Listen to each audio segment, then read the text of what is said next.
네, 반갑습니다. 철학의 언저리에서 철학을 배우고 나를 알아가는 시간, 언저리 철학의 박연숙입니다. 음악 듣고 오겠습니다. 우쿨렐레 피크닉의 Fly Me to the Moon 듣겠습니다. 네, 음악 잘 듣고 오셨나요? 정말 제가 좋아하는 음악이라 처음으로 이 음악을 선정했습니다.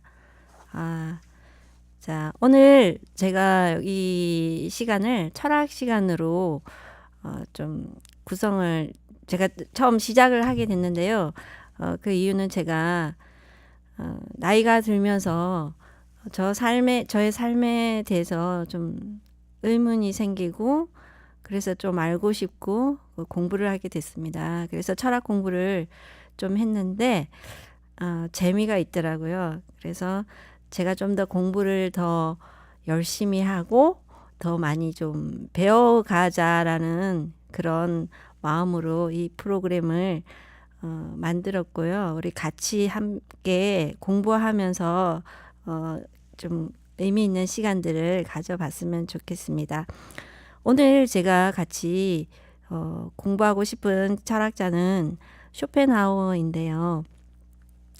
쇼펜하우어라는 철학자는 제가 학생 때 염세주의 철학자다. 그렇게 해서 윤리 시간에 배웠던 것 같습니다.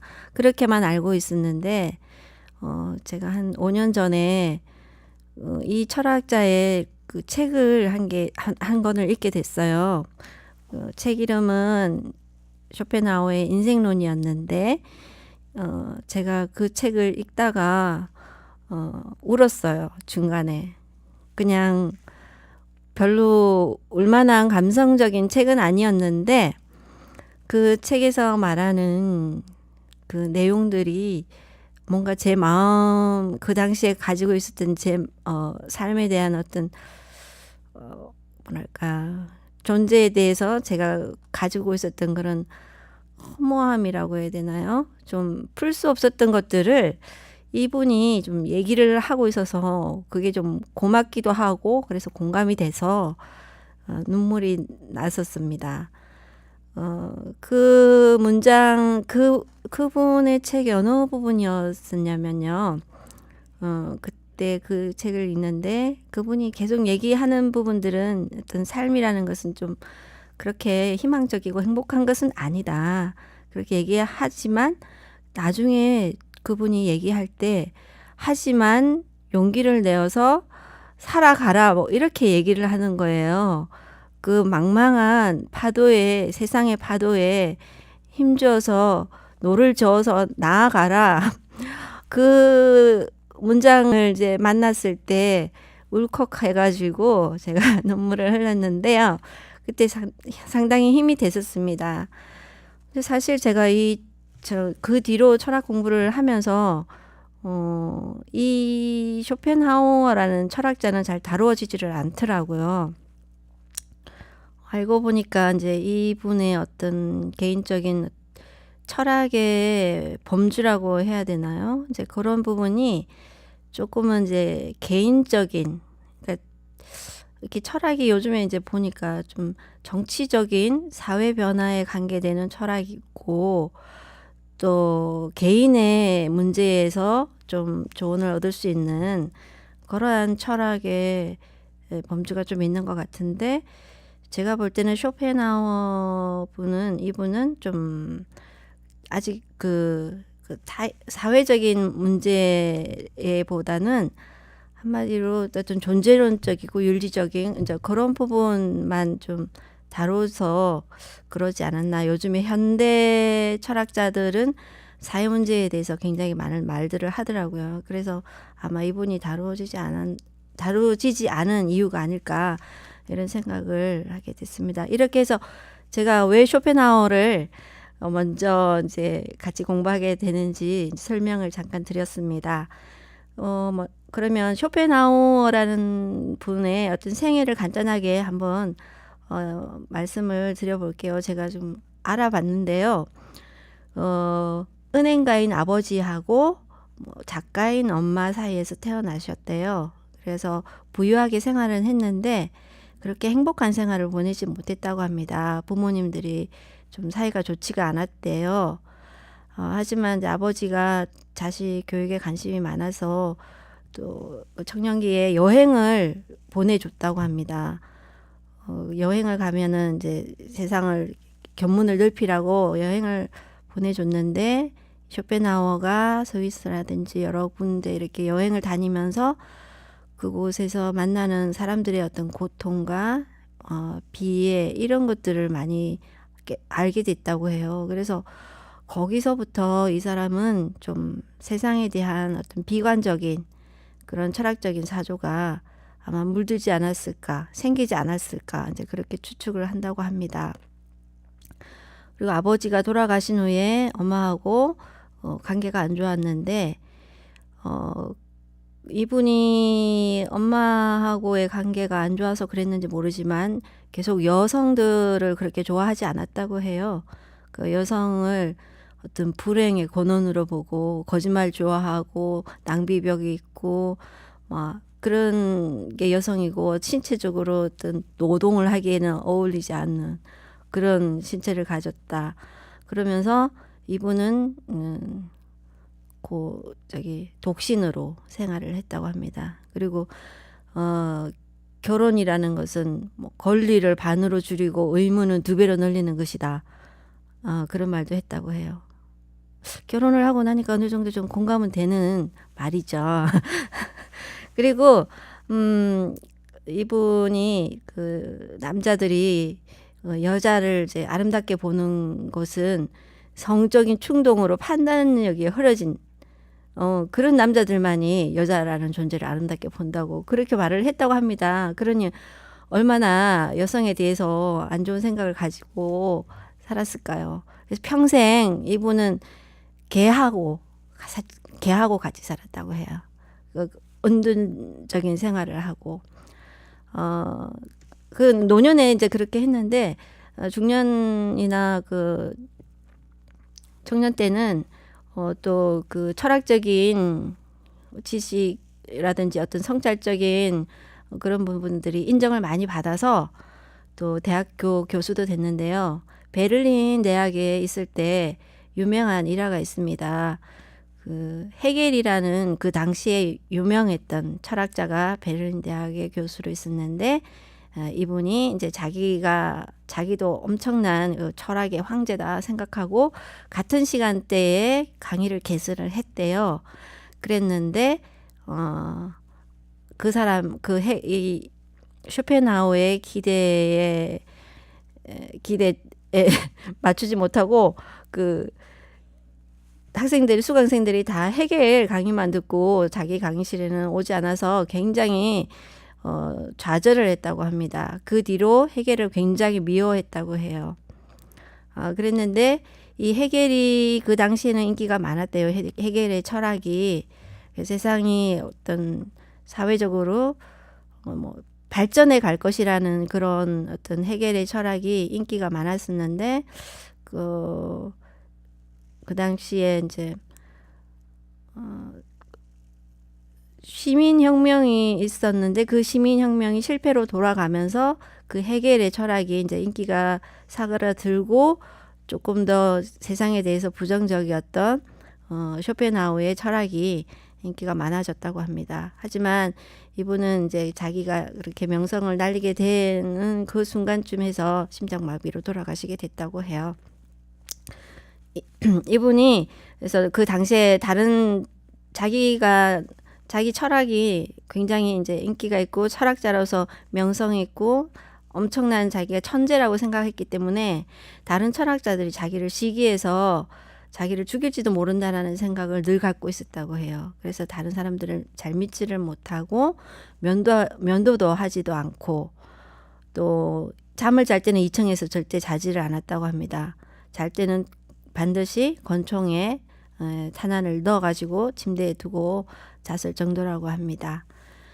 자, 이렇게 이분의 생애를 저희가 살펴봤는데요. 조금 안쓰러운 면도 보이는 것 같아요. 이 사람이.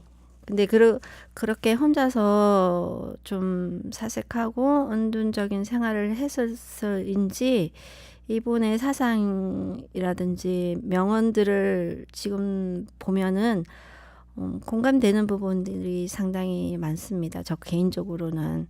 근데 이분의 사상은 한마디로 말한다면은 이 세상은 전쟁터나 감옥이나 뭐 그렇게 이제 힘든 죽음을 향해 나아가는 힘든 공간이다. 그리고 그곳에서 살아가는 인간들은 끊임없는 의지로 욕망을 가지고 생활하기 때문에 그 욕망이 채워지지 않음으로써 오는 갈등, 그 갈등과 또 그 갈등이 해소됐을 때 또 느끼게 되는 권태, 그 사이를 오고 가는 시계추다. 인생이라는 것은 그 갈등과 권태를 오고 가는 시계추라고 설명을 하고 있습니다. 우리가 고통을 느끼는 것은 어떤 삶에 대한 의지를 갖고 있기 때문이라고 하는데요. 이 부분에 있어서 그 전에 철학자들은 그 의지의 부분에 대해서 그다지 중요하게 생각을 하지 않고 세상을 어떻게 볼 것이냐, 어떻게 인식할 것이냐, 이제 그 부분에서만 좀 철학적인 주제를 다루었다고 해요. 근데 이 분이 이 사람의 어떤 삶이라는 것은 아는 것, 이성적인 것, 그것으로만 되는 게 아니라 보이지 않는 의지, 모든 사물에는 그런 의지가 있다. 그렇게 설명을 하면서 사람에게도 그 의지가 있고 그 의지로 인하여서 계속 그 의지가 욕망을 불러일으키게 되니까 그게 다 내가 의지한다고 그게 채워지지는 않잖아요. 성취되지 않잖아요. 그래서 그게 갈등으로 이어지고 그게 삶의 고통이 될 수 있다. 그렇게 얘기를 하고 있습니다.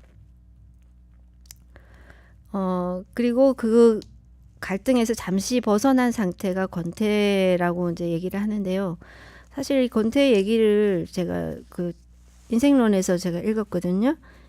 권태 얘기를 읽으면서 그 당시 저는 어떻게 살아왔냐면은 우리 이 사회에 대한민국이라는 곳에 내던져졌잖아요. 내던져져서 살아가는데 굉장히 이제 순종적으로 살죠. 부모님 말씀도 잘 듣고 또 친구들하고 트러블도 잘 안 일으키려고 하고 또 미래를 위해서 준비해야 될 공부도 열심히 하고 시간도 거기에 맞춰서 쓰고 또 다들 결혼을 해야 된다니까 또 결혼도 하고 아이도 낳고 또 그 아이들을 또 그렇게 교육을 또 시키면서 살아왔던 것 같아요. 그래서 살아왔는데 그렇게 살아온 그 삶이 어느 순간에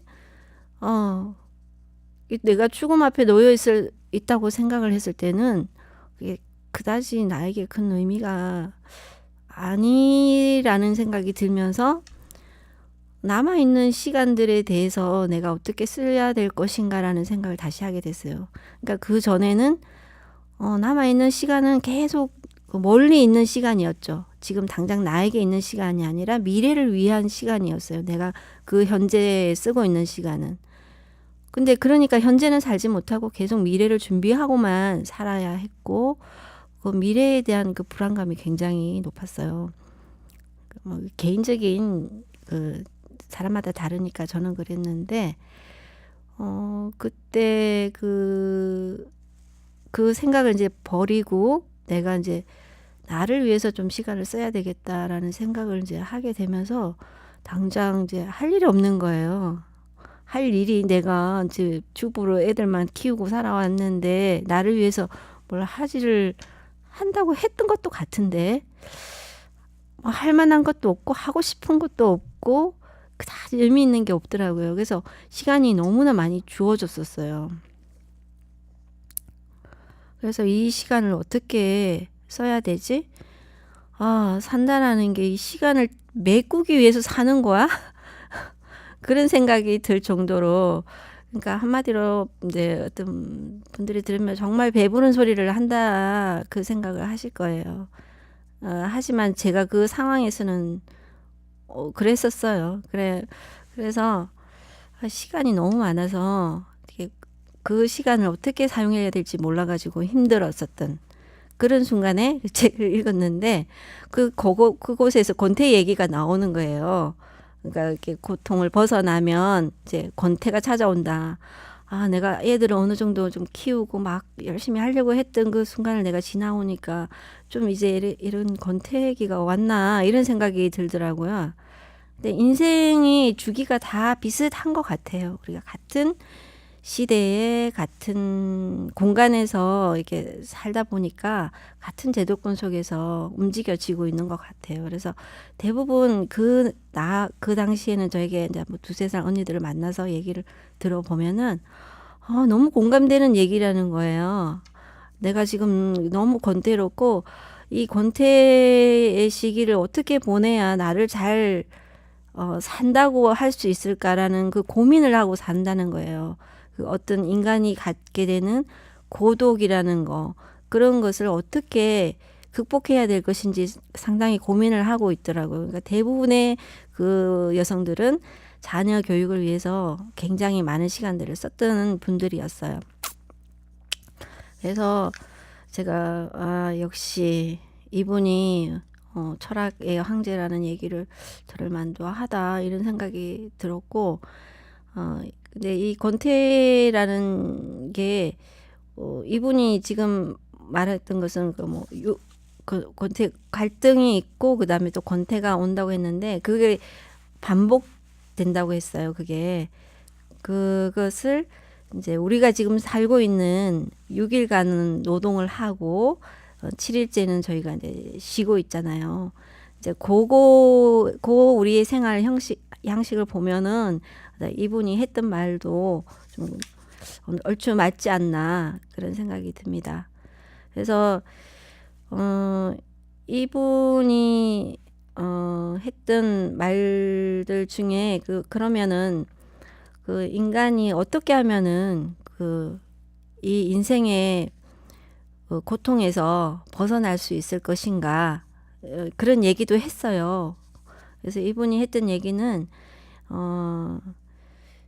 사실 인생은 별로 살아갈 가치가 없고 수지가 맞지 않는 사업이다 그렇게 말을 했지만 그래도 우리가 그 삶을 살아내야 되지 않습니까? 그래서 이분이 했던 그 탈출구는 두 가지가 있는데 심미적으로 해탈하라. 그리고 또 하나는 윤리적으로 해탈을 하라. 그런 얘기를 했어요. 심미적으로 해탈을 하라 그러는 것은 어떤 천재 예술적인 예술 경험을 천재들이 해놓은 그 예술 있지 않습니까? 그 예술을 우리가 경험하고 공감하고 좀 일시적인 그런 해탈이라고 볼 수가 있죠. 또 윤리적인 해탈을 얘기한다 그러면은 이제 열반에 들어가는 걸 얘기합니다. 그러니까는 이분은 우리가 욕망하고 갈등이 오는 게 의지 때문이라고 하잖아요. 그러니까 그 의지를 좀 없애라, 억압하고 제거하라. 그게 불교적으로 본다면은 이제 열반에 들어가라. 또 뭐 기독교적으로 얘기를 한다면 십자가를 지는 삶을 살아라. 이제 그런 해법을 이분이 나름대로 제시를 했는데요. 그래서 이분이 좋아했던 뭐 아니면 사상적으로 좀 존경했던 철학자가 칸트라고요. 예, 칸트라는 분의 그 상반신 동상이랑 또 청동으로 만든 불상 이 두 가지만이 그래서 이분의 장식물로 장식대 위에 있었다고 합니다. 근데 어떤 분은 이제 이 부분에서 어떤 비판이 이제 들어가죠. 너무 개인적인 해법이지 않냐. 너무 소극적인 해법이지 않나. 어쩌면 너는 이제 은둔자로서 생활을 했기 때문에 은둔자의 불안과 이기심, 그런 것밖에 보여줄 수 없지 않냐 뭐 이런 비판도 했다고 합니다. 오히려 세상의 일에 좀 관심을 가지고 타인의 삶을 좀 도와주는 그런 적극적인 삶을 산다면은 오히려 죽음을 이겨갈 수 있지 않겠느냐 뭐 그렇게 비판하는 사람들도 있다고 합니다. 저도 개인적으로는 그런 편인데요. 이분이 근데 마지막에 제가 그분이 했던 그 책에 보면은 제가 눈물을 흘렸던 장면에서는 의지를 가지고 살아가라 이런 얘기를 했기 때문에 꼭 이분이 그러한 비판의 대상이 꼭 될 수 있나, 그러니까 어떤 의지를 가지고 사는지는 뭐 다 다양하겠지만은 어떤 그런 희망을 주고 있는 분이라는 생각이 듭니다. 이렇게 해서 저희가 오늘은 그 쇼펜하우어에 대해서 알아봤는데요. 조금 더 제가 앞으로 준비를 더 많이 해야 되겠다는 생각이 듭니다. 우리도 살아가다 보면은 가끔씩 내가 왜 이렇게 살아가고 있나, 잘 살아가고 있나 그런 생각이 들 때가 많이 있지요. 그럴 때마다 우리 인생의 선배들은 어떻게 살아왔을까? 어떤 생각을 하고 살아왔나? 어떤 지혜를 그들을 통해서 얻을 수 있나? 한 번씩 알아보고 공부해보고 또 그게 나에게 와 닿으면 받아들이고 또 맞지 않으면 거기에 대한 또 비판을 통해서 자기를 성찰해가는 그런 시간들이 되었으면 좋겠습니다. 감사합니다. 다음 시간에 또 뵙겠습니다. 음악 듣겠습니다. 비틀즈의 Let It Be 듣겠습니다.